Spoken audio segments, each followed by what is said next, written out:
everybody, it's Jenny from the Missouri Star Quilt Company, and I've got a really fun project for you today. Take a look at this quilt behind me. Isn't this great? Now this is a quilt that looks like you worked really hard, but wait till you see how I did it because it's super easy. So to make this quilt, you're going to need one packet of 10-inch squares, and we have used Autumn Days by Wilmington Essentials. You're also going to need some background squares, one packet of those, and these are just a kind of an off-white color to go perfectly with the 10-inch autumn squares. You're going to need 3/4 of a yard for this inner border, and for this outer border out here, you're going to need 1.5 yards, and this is a big 6-inch border. Our backing right here, you're going to need 5 yards, and the quilt pattern we've used on this is loops and swirls, which is just a nice all-over quilt pattern. So let me show you how to make this because this is really fun. This is actually a 4-patch. This is a 4-patch block, and we're just cutting it a little bit differently. So to make a 4-patch with the large 10-inch squares, let me just show you how I do this. What I'm going to do is I'm going to pick one of these, and I'm going to put it with a background square. Let me move all this stuff over here for a minute. I'm going to put it with a background square like this. And then I'm just going to sew straight down the sides. So let's go over here and do that. So they're right, the fabrics are right sides together, and we're just sewing straight down the sides. And we are just sewing 1/4 inch. And we're going to flip this around and do the other side. All right, so now what we're going to do is we're going to take this and we're going to use our 5 by 10 inch ruler. We'll lay it right on the edge and we'll cut this directly right in half.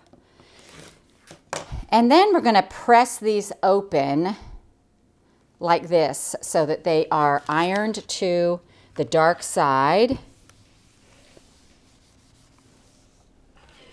And this one also. Now on this quilt, this particular quilt, I kept my blocks together. You can scrap yours up if you want, but I kept all the same ones together. And so now what we're going to do is we're going to put this together like this. So we have color opposites.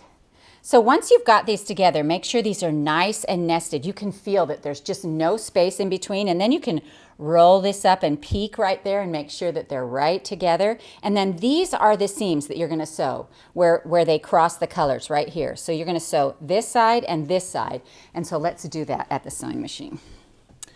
All right, so now I'm sewing 1/4 inch right down the side, and still feel to make sure that those fabrics are nicely nested in there. You can feel with your finger. Make sure that nothing is in, no space is in between, and then you'll have a nice seam right there. So now we'll just sew the other side as well. And we're just going to come over here now, and we are going to cut it in half again. So here's we're laying our ruler right on the edge. And we're just going to cut this in half again. And just like that, you get 2 awesome 4-patches. So we're going to go over here and we're going to press this, and you just want to make sure that your seams, your block is laying nice and flat. And you're going to do this to all your squares. Now there's lots of ways to make 4-patches like this, and I mean you could even cut your whole 10-inch squares into 4ths and sew them together that way. You can do whatever you want. This is just a way that I do it that is quick and easy for me. So don't let that stop you. You know, if you want to do it a different way, it's going to work out just fine. All right, so what I do, because I'm a rote sewer, is I will go through and do all my 4-patches. And then it's time to work our magic with them. So what I'm going to do on this 4-patch right now, so I have this perfect, beautiful little 4-patch, and I'm going to measure and make some dots, and these are cutting lines. And so what I'm going to do is I'm going to measure 2 inches from the corner all the way around the square, and I'm going to put a dot there. So I've got a dot right here on my 2-inch line, and I'm going to come here and put a dot here. And then I'm going to come down here and do 2 inches again and put a dot right here.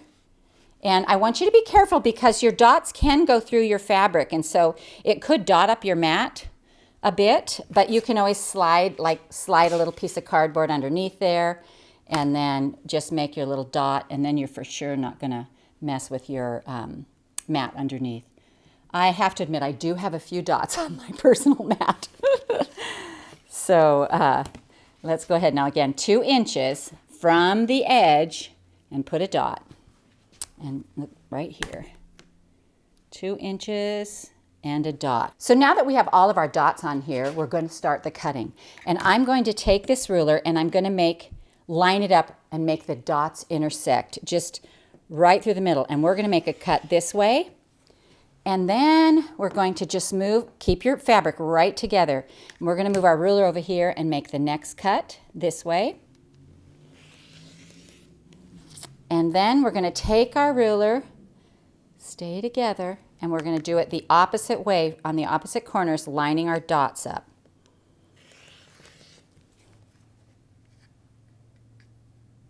Just like that.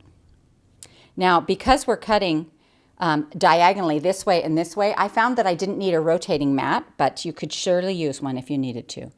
Make sure your dots are lined up. That's important. All right. So then you have this cool block where you've made all these cuts, and what we're going to do is we're going to swap these right here, and we're going to swap these, the white ones, and then we're going to swap the dark ones in with the light, just like this. All right. So you will notice on mine, here's a square, a finished square, and the middle little hourglass is a different color. And so I sewed my hourglasses together and then I swapped them out so it would just add a little more pizzazz to the quilt. So the center is the first thing I'm going to sew together. So I'm going to take these 2 pieces right here and line it up with this, and we're going to sew these 3 units together, 1/4 inch right down the side, making sure that your background is going against the color. And so I'm just going to sew this side right here. And then I'm going to flip it around and sew one on the other side like this.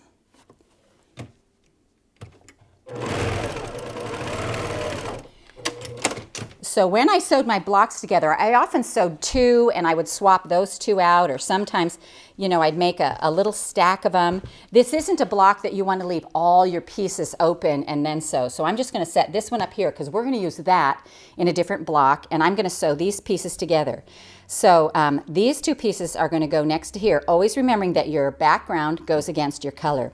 And I tell you these mantras so you don't get, so that it doesn't, you know, mess with your head too much. But the way I lined these up, I lined them up just so they went right across the top, and then you just sew down the side like this, and I'm going to add the other side here, making sure that my background goes against the color.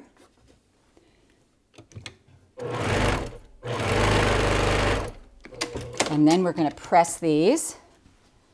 And I'm going to press the seam on this one toward the middle. So you just want to choose. I kind of let my seams decide which way they want to go. And you do have to be careful with these a little bit. There's a little bias in this block, so you want to be careful. So now we have to sew the other side, and I'm going to show you right here exactly how I do this. So I'm going to lay this block right here, and I'm going to square it up to this whole corner right here, and then I'll sew right down this side. And so it just goes together really perfectly and really easily. And don't worry if your pieces, like if your cutting gets a hair off and your pieces are a little short or something like that, we're going to square this block up at the end. So that really won't matter too much, as long as you're not way off. All right, so this one again, I'm just going to line it up, square it across the side and the top.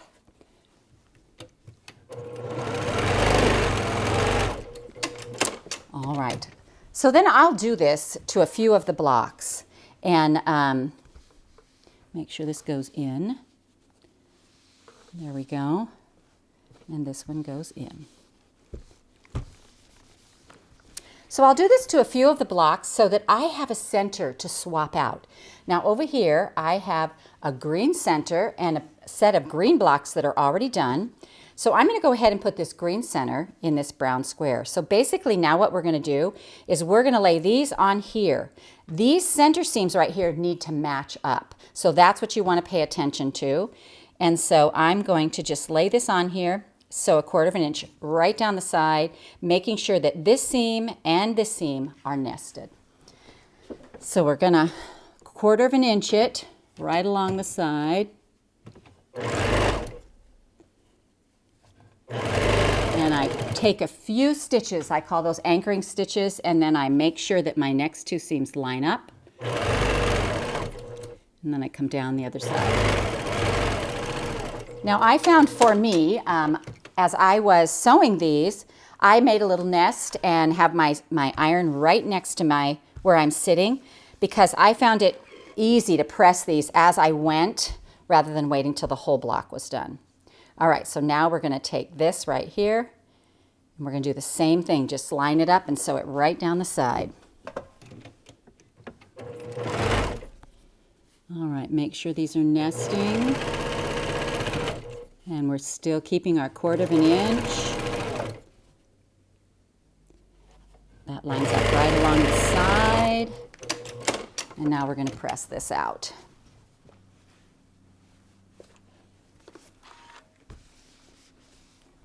All right, so now this is our this is our kind of finished little block, but it's a little wonky and it needs to be squared up. So these get squared up to 8 inches. And so what you want to do is you want to, I did by lining this center seam right here up on a line and going out 4, that gives you your perfect 8 inches. And so I'm going to come across here and I'm going to just trim this off. And you'll see that you're barely trimming off the corners. That's your little bit right there. And then I like to just put this over here, make sure that my seams are still lined up on that line, and come over here and trim again on the 8-inch line. And then we're going to do top and bottom as well, making sure that these lines line up on this right here. And we're counting 4 out from there.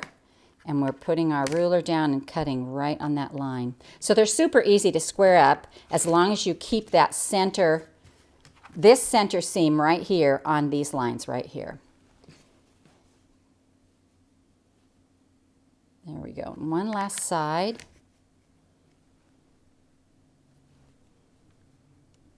There we go. And it is as easy as that. Look how cool this block is. Doesn't that look like you did so much work? And all it was, it just began with a 4 patch. So let's see how many of these you're going to need. We made, because you get 2 4 patch sets out of each 10-inch square, you're actually going to get 84 blocks. And we did 1, 2, 3, 4, 5, 6, 7, 8 by 1, 2, 3, 4, 5, 6, 7, 8, 9. So 8 times 9 is 72, and this pack will actually make 84 blocks. So you'll have extras like I have right here to make a whole nother project, and I love that. That's a quick, easy project. But let me show you how I put these together, because you know all blocks can be set a lot of different ways, and I set these so they created this cool weave pattern. And see how you can see the designs that appear in this quilt, and that's just how we set them together. So this is how I did it. I put my colors together like this. Oh, let's get a different color so it's not so brown together. And I did my whole row. So you have the colors together and the whites together, and the colors together and whites together, just like this. So right here, we've got color together, and the next 2 whites are together, and then color, and then white. And so you're going to do the same thing when you start the next row. You're just going to match up your color to your color and your white to your white like this. And by doing that, you get these cool interweaving patterns. And so it just makes a quick, easy quilt. It's a fun block to put together, and it's a really cool twist on the Disappearing 4 Patch. So we're calling it the Disappearing 4 Patch Weave, and we hope you enjoyed this tutorial from the Missouri Star Quilt Company.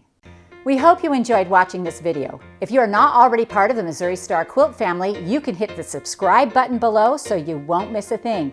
And if you click that bell, it'll notify you every time a new tutorial comes out. See you next Friday.